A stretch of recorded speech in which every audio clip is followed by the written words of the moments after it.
اگلا سوال جرمنی سے ایک احمدی دوست نے بھجوایا ہے. وہ لکھتے ہیں کہ حضور نے رمضان المبارک کے درس القرآن میں ایک موقع پہ فرمایا تھا کہ صرف تفریح کے لیے جانوروں کا شکار کرنا ظلم میں شامل ہے. نہیں، میں نے کہا.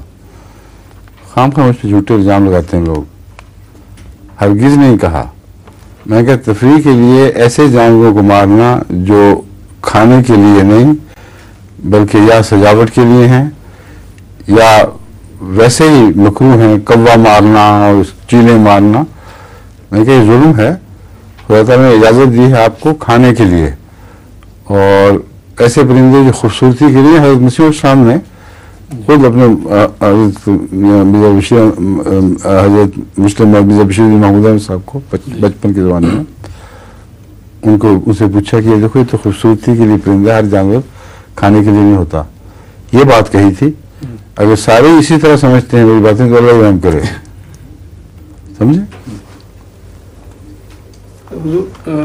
تو یہ بھی میں نے بتایا تھا کہ جو جانور نقصان پہنچاتے ہیں، مثلا سور ہیں، فصلوں کو نقصان کرتے ہیں، ان کو مارنا اس غرض سے کہ وہ نقصان سے انسان بچ سکے، وہ بھی جائز ہے.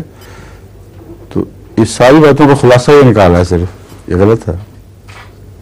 حضور یہ بھی پوچھنا چاہتے تھے کہ حضور نے اس کے بعد اپنے ایک شکار کا ذکر فرمایا. وہ چھوڑیں اس بات کو، سوال یہ غلط ہے، میں اس کا جواب ہی نہیں دوں گا. ہاں.